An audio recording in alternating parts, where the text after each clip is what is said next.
വികസന സംവാദത്തിന് വെല്ലുവിളിച്ച പ്രതിപക്ഷ നേതാവ് വി ഡി സതീശന് മറുപടിയുമായി പിണറായി വിജയൻ. സർക്കാരിന്റെ നേട്ടങ്ങൾ വിശദീകരിച്ച് ഫേസ്ബുക്ക് പോസ്റ്റിട്ട മുഖ്യമന്ത്രി എന്നാൽ ഇനി ഇതിൽ സംവാദമായാലോ എന്ന് ചോദിച്ചു. സെയ്ഫ് സൈനുലാബ്ദീൻ വിവരണവുമായി ചേരുന്നു. സെയ്ഫ്, ഇതൊരു റിയൽ സംവാദ രീതിയിലാണോ മുഖ്യമന്ത്രി ഉദ്ദേശിക്കുന്നത്, അതല്ല ഫേസ്ബുക്ക് പോരാണോ? ഒരു ഫേസ്ബുക്ക് പോരെ എന്നതിനപ്പുറത്തേക്ക് സംസ്ഥാന സർക്കാർ കഴിഞ്ഞ 10 വർഷക്കാലം നടപ്പാക്കിയ വികസന നേട്ടങ്ങളെല്ലാം മുഖ്യമന്ത്രി ഈ പോസ്റ്റിൽ എണ്ണിപ്പറയുന്നുണ്ട്. ഇനി ഇതിൽ സംവാദമായാലോ എന്ന ചോദ്യമാണ് മുഖ്യമന്ത്രി ഈ ഫേസ്ബുക്ക് പോസ്റ്റ് വഴി മുന്നോട്ട് വെക്കുന്നത്. അതിൽ ഓരോ മേഖലയുമായി പെടുന്ന എല്ലാ വകുപ്പുകളുമായി ബന്ധപ്പെടുന്ന കാര്യങ്ങൾ ഉൾപ്പെടുത്തിയിട്ടുണ്ട് എന്നുള്ളതാണ് പ്രധാനപ്പെട്ട കാര്യം. ജൂൺ 1-നെല്ലാം റെഡി എന്ന് പറഞ്ഞുകൊണ്ട് സർക്കാർ സ്കൂളുകളിൽ സംസ്ഥാന സർക്കാർ നടപ്പാക്കിയ വികസന പ്രവർത്തനങ്ങൾ, അതുപോലെ തന്നെ പാഠപുസ്തകങ്ങൾ വിതരണം ചെയ്ത് അടക്കമുള്ള കാര്യങ്ങൾ ചൂണ്ടിക്കാട്ടുന്നുണ്ട്. അതുപോലെ തന്നെ ഐഡിയ കൊള്ളാം സ്മാർട്ടായി, അതായത് 8,000-ഓളം സ്റ്റാർട്ടപ്പുകൾ ആരംഭിച്ചത് വിശദീകരിക്കുന്നുണ്ട്.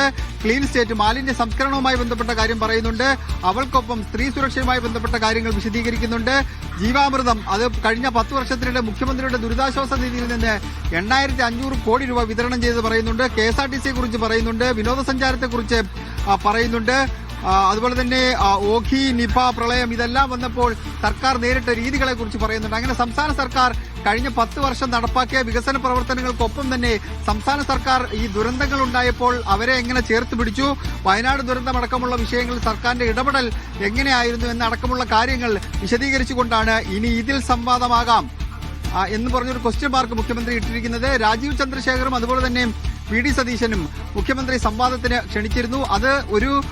അത് ഏറ്റെടുക്കുന്ന പോലെ ഞങ്ങൾ ഇത്രയും കാര്യങ്ങൾ ചെയ്തിട്ടുണ്ട്, വേണമെങ്കിൽ ഈ വികസന കാര്യങ്ങളിൽ സംവാദത്തിന് ഞങ്ങൾ തയ്യാറാണ് എന്നാണ് മുഖ്യമന്ത്രി സംവാദത്തിന് ക്ഷണിച്ചവരോട് പറഞ്ഞിരിക്കുന്നത്. പക്ഷേ ഒരു നേരിട്ടുള്ള സംവാദം നടക്കാനുള്ള സാധ്യത എത്രത്തോളം ഉണ്ട് എന്ന് ചോദിച്ചാൽ അതിനുള്ള സാധ്യത കുറവാണ് അജിംസ്. കാരണം മുഖ്യമന്ത്രിയുടെ പ്രചരണ പരിപാടികൾ 3-ാം തീയതി വരെ ഇതിനോടകം തന്നെ ഷെഡ്യൂൾ ചെയ്തിട്ടുണ്ട്. ഇന്നിപ്പോൾ കൊല്ലം ജില്ലയിലാണുള്ളത്, നാളെ തിരുവനന്തപുരത്തുണ്ട്. ഇവിടെ നിന്ന് അദ്ദേഹം തിരികെ വടക്കോട്ട് പോവുകയാണ്, മധ്യ കേരളം വടക്കോട്ട് പോവുകയാണ്.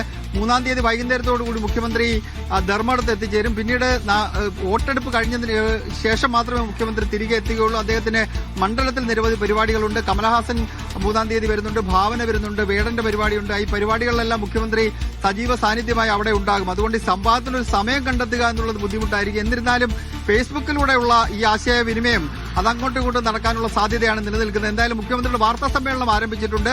വാർത്താ സമ്മേളനത്തിൽ ഇക്കാര്യത്തിൽ കൂടുതൽ വ്യക്തത മുഖ്യമന്ത്രി വരുത്തുമെന്ന് പ്രതീക്ഷിക്കാം. അജിംസ്.